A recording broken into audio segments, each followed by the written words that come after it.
Hey guys welcome back. അപ്പോൾ സാംസങ്ങിൻ്റെ ഒരു ബഡ്ജറ്റ് 5G ഫോണാണ് സാംസങ് ഗാലക്സി M06 5G എന്ന മോഡൽ. ഈ ഒരു ഫോൺ എങ്ങനെയുണ്ട്?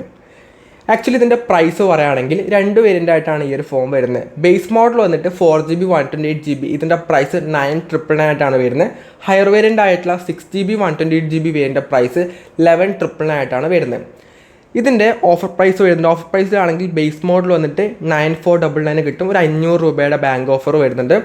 സോ ആക്ച്വൽ പ്രൈസ് 10K ആണ്. ആ ഒരു പ്രൈസ് പോയിന്റ് വെച്ച് ഇതിൻ്റെ ഡിസൈൻ എങ്ങനെയുണ്ട്? ഒരു ബേസിക് ക്യാമറ മൊഡ്യൂളൊക്കെ വരുന്ന ഒരു മിനിമലായിട്ടുള്ള ഒരു ഡിസൈനാണ്. ഭയങ്കര വലിയ ഡിസൈനാണെന്നും പറയാൻ വേണ്ടി പറ്റുന്നില്ല. സാംസങ്ങിൻ്റെ F06 5G എന്ന മോഡലിൽ അതിൻ്റെ സെയിം ആക്ച്വൽ ഡിസൈനാണ്. ആ വീഡിയോ ചെയ്ത സമയത്ത് ഒട്ടുമിക്ക പേരും കമൻറ്റ് ഇട്ട് പറഞ്ഞിട്ടുണ്ടായിരുന്നു, അതായത് സിമ്പിൾ ഡിസൈനാണ് ഇഷ്ടം. അങ്ങനെ ഇത് ഇഷ്ടപ്പെടുന്ന ആൾക്കാരും ഒരുപാട് പേരുണ്ട്. പക്ഷേ വലിയ ക്യാമറ മൊഡ്യൂൾ വേണം എന്ന് ആഗ്രഹിക്കുന്നതും കുറേ പേരുണ്ട്. അങ്ങനത്തെവർക്ക് ഇതൊരു ഇഷ്ടപ്പെടാത്ത ഡിസൈൻ ആയിരിക്കും, മറ്റുള്ളവർക്ക് ഇഷ്ടപ്പെടുന്ന ഡിസൈൻ ആയിരിക്കും. അത് ഓരോരുടെ പേഴ്സണൽ ഒപ്പീനിയനാണ്. അപ്പം ആ രീതിയിൽ മാത്രം നോക്കുക. ഡിസൈൻ വെച്ച് നിങ്ങൾക്ക് ഇഷ്ടപ്പെട്ടെന്നുള്ളത് താഴെ കമൻറ്റ് ചെയ്യാം. പ്ലാസ്റ്റിക്കിൻ്റെ ബിൽഡായിട്ടാണ് വരുന്നത്. ബാക്കിൽ ഡുവൽ ക്യാമറ സെറ്റപ്പ് വരുന്നുണ്ട്. പിന്നീട് കളേഴ്സ് പറയുകയാണെങ്കിൽ 2 കളേഴ്സിൽ ഈ ഫോൺ വരുന്നുണ്ട്. ഒരു ഗ്രീൻ വരുന്നുണ്ട്, ഒരു ബ്ലാക്ക് കളർ കൂടെ വരുന്നുണ്ട്. സൈഡ് മൗണ്ടും ആയിട്ടുള്ള ഫിംഗർ പ്രിൻറ്റ് സ്കാനർ ആയിട്ടാണ് വരുന്നത്. ഓക്കെ, ഡിസൈൻ വൈസ് കൊള്ളാമെന്നേ പറയാം. അത് നിങ്ങളുടെ പേഴ്സണൽ ഒപ്പീനിയനാണ്. ദെൻ ഡിസ്പ്ലേ 6.7 ഇഞ്ച് വരുന്ന HD+ IPS LCD ഡിസ്പ്ലേ ആണ് വരുന്നത്. 800 നിറ്റ്സിൻ്റെ ഹൈ ബ്രൈറ്റ്നസ് ഒക്കെ തന്നെ വരുന്നുണ്ട്. സെൽഫി ക്യാമറ വന്നിട്ട് നോച്ചിനകത്താണ് ഇപ്പോഴും സെൽഫി ക്യാമറ വരുന്നത്. 2025 ഇപ്പോഴും ഈ ഒരു 10,000 രൂപയുടെ ഫോണിൽ പോലും സാംസങ് നോച്ചിലാണ് കൊടുക്കുന്നത്. മോട്ടോറോളയൊക്കെ തന്നെ അവരുടെ എല്ലാ ഫോണിലും, അതായത് 6,000 രൂപയുടെ ഫോൺ തൊട്ട് 6,000-7,000 രൂപയുടെ ഫോൺ തൊട്ട് പഞ്ച് ഹോൾ ക്യാമറ മൊഡ്യൂളൊക്കെ മോട്ടോറോള അടക്കം കൊടുക്കുന്നുണ്ട്, ഇൻഫിനിക്സ് അടക്കം കൊടുക്കുന്നുണ്ട്. സോ സാംസങ് എന്ന ബ്രാൻഡ് ഇപ്പോഴും നോച്ച് കൊടുക്കുന്ന ഭയങ്കര ഒരു ഔട്ട്ഡേറ്റഡ് ആയ ഡിസൈനാണ് നോച്ച് എന്ന് പറയുന്നത്. പഞ്ച് ഹോളൊക്കെ കൊടുക്കുന്ന ടൈം അന്നേ കഴിഞ്ഞു, പറഞ്ഞിട്ട് കാര്യമില്ല. നോച്ചിലാണ് ഇപ്പോഴും വരുന്നത്. ദെൻ ഇതിൻ്റെ ക്യാമറ എങ്ങനെയുണ്ട്? ഒരു 15 MBയുടെ പ്രൈമറി ക്യാമറ വരുന്നുണ്ട്. 2 MBയുടെ ഡെപ്ത് സെൻസർ റിയറിൽ വരുന്നുണ്ട്. 8 MBയുടെ ആണ് സെൽഫി ക്യാമറ വരുന്നത്. 1080p 30 FPS വീഡിയോസ് നിങ്ങൾക്ക് ഫ്രണ്ടിലും റിയറിലും ഷൂട്ട് ചെയ്യാൻ വേണ്ടി പറ്റുന്നുണ്ട്. സോ ക്യാമറ വൈസൊക്കെ ഒരു ഡീസൻറ്റ് ഈ റേഞ്ചിലെ ബാക്കിയുള്ള ഫോൺസിലൊക്കെ വരുന്ന ക്യാമറ എങ്ങനെയായിരിക്കും ആ ഒരു രീതിയിലുള്ള ക്വാളിറ്റിയിൽ കിട്ടുന്നതായിരിക്കും. അത്രയേ ഉള്ളൂ. അല്ലാതെ വലിയ ക്യാമറയൊന്നും ഈ പ്രൈസ് റേഞ്ചിൽ എക്സ്പെക്റ്റ് ചെയ്യേണ്ട ഒരു ആവശ്യമില്ല. ഒരു ഡീസൻറ്റ് ക്യാമറ ഇതിൽ കിട്ടുന്നുണ്ട്. ദെൻ ഇതിൻ്റെ പെർഫോമൻസ് ആണ്. ഇതിൽ വരുന്നത് മിയടെക്കിൻ്റെ Dimensity 6300 എന്ന ചിപ്സെറ്റാണ് വരുന്നത്. ആൻഡ് സ്കോറൊക്കെ ആണെങ്കിൽ അറൗണ്ട് ഒരു 4,20,000 ഒക്കെ കിട്ടുന്നുണ്ട്.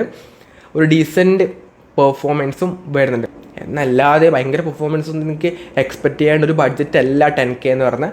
ആ ഒരു 10K റേഞ്ചിൽ വെച്ചിട്ട് നല്ല പെർഫോമൻസിൽ എന്തായാലും കിട്ടുന്നുണ്ട്, അതിലൊന്നും നോ ഡൗട്ട്. പിന്നീട് 1UI 6.1 ആയിട്ടാണ് യൂസർ ഇൻ്റർഫേസ് ആയിട്ട് വരുന്നത്. ബേസ്ഡ് ഓൺ Android 14 ആണ്. Android 15 ആയിട്ട് വരുന്നില്ല. പക്ഷേ 4+4 ഇയേഴ്സിൻ്റെ അപ്ഡേറ്റ് ഈ ഒരു പ്രൈസ് പോയിന്റിൽ ഫോണിൽ കിട്ടുന്നുണ്ട്. അതുവരെ ഈ ഒരു ഫോൺ ലാസ്റ്റ് ചെയ്യോ എന്നുള്ളത് ഡൗട്ടാണ്. കാരണം അതിൻ്റെ ഇടയിൽ മദർ ബോർഡ് ഇഷ്യൂ അല്ലെങ്കിൽ ഗ്രീൻ ലൈൻ ഇഷ്യൂ ഒക്കെ വന്ന് ഫോൺ പോയേക്കാം. പക്ഷേ 4 ഇയേഴ്സിൻ്റെ അപ്ഡേറ്റ് കൊടുക്കുന്നുണ്ട്.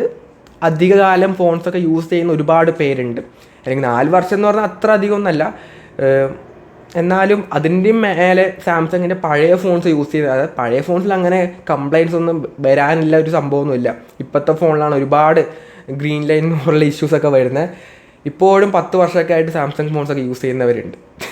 അതുകൊണ്ട് സാംസങ് യൂസ് ചെയ്യാൻ വേണ്ടി പറ്റും. പക്ഷേ ഇതുപോലുള്ള ഇഷ്യൂസ് വന്നു കഴിഞ്ഞാലാണ് ഒരു കുഴപ്പമെന്ന് പറയുന്നത്. അല്ലാത്ത രീതിയിൽ കുഴപ്പമൊന്നുമില്ല.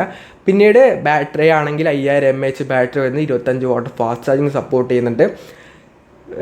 ബോക്സിനകത്ത് Type-C to Type-C ചാർജിങ് കേബിളാണ് വരുന്നത്, മറ്റേ Type-A അല്ല. അതുകൊണ്ട് നിങ്ങളുടെ കയ്യിൽ Type-A ചാർജിങ് അഡാപ്റ്ററാണ് ഉള്ളതെന്നുണ്ടെങ്കിൽ മറ്റേത് വാങ്ങേണ്ടി വരും. അല്ലെങ്കിൽ മറ്റേത് വെച്ച് കുത്തിയാലും മതി, വലിയ ഇഷ്യൂസ് ഒന്നും അല്ലെങ്കിൽ ആ ഒരു ഫാസ്റ്റ് ചാർജിങ് സപ്പോർട്ട് കിട്ടില്ല എന്നേ ഉള്ളൂ.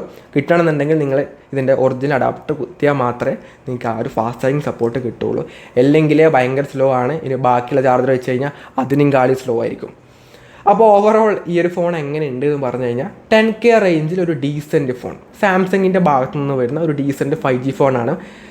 ഒരു 12 5G ബാൻഡൊക്കെ സപ്പോർട്ട് ചെയ്യുന്നുണ്ട്. ഇറ്റ്സ് എ നൈസ് ഫോൺ എന്നല്ലാതെ വലിയൊന്നും പറയാനില്ല, മോശം പറയാനില്ല.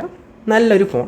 നിങ്ങളുടെ ഒപ്പീനിയൻ എങ്ങനെയുണ്ടെന്നുള്ളത് എന്തായാലും കമൻറ്റ് ചെയ്യുക. ഈ ഒരു വീഡിയോ യൂസ്ഫുൾ ആണെങ്കിൽ ലൈക്ക് ചെയ്യുക, ഷെയർ ചെയ്യുക, സബ്സ്ക്രൈബ് ചെയ്യുക. So it's a fun Abhinav signing off. By.